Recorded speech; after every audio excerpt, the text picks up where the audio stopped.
একটা জিনিস মনে রাখা জরুরি, যে দুঃখ তুমি কারো কাছ থেকে পেতে চাইবে না, সে দুঃখ তোমারও কাউকে দেওয়া উচিত নয়।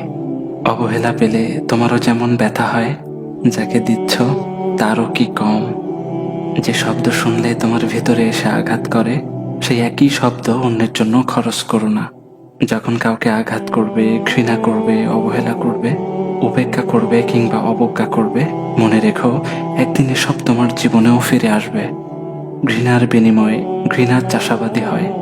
অবহেলা ও অবজ্ঞার বিনিময়ে তুমি একদিন এমন জীবনই পাবে। অন্যের অসহায়ত্বে তোমার যে আনন্দ হয়, তোমার অসহায়ত্বে একদিন তুমিও হবে একা এবং নিঃসঙ্গ। প্রয়োজনে কেউই থাকবে না, কাউকেই পাশে পাবে না। জীবন এমন এক আশ্চর্য দেয়াল ঘড়ি, সবকিছু ঘুরে ফিরে আসে আজ অথবা কাল। প্রকৃতি কাউকেই ক্ষমা করে না, করেনি কখনো। মানুষের কাছ থেকে যে আচরণ তুমি পেতে চাইবে, তোমাকে সেই আচরণ করা চর্চা করতে হবে। ভালোবাসার বিনিময়ে ভালোবাসাই ফেরত আসে। যেখানে বিনিয়োগ করছো সেখান থেকে না হলেও কোথাও না কোথা থেকে জীবন তোমাকে তার বিনিময় ফিরিয়ে দিবে। জীবনের কাছ থেকে কেউ খালি হাতে ফেরেনি, কিছু না কিছু জীবন ঠিকই হাতের মুঠোয় দিয়ে দেয়।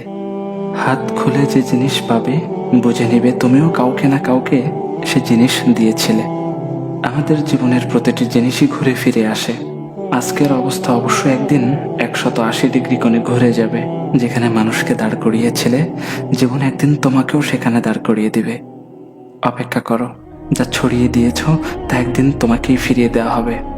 যে বীজ রোপণ করেছ, চারা একদিন গজাবে।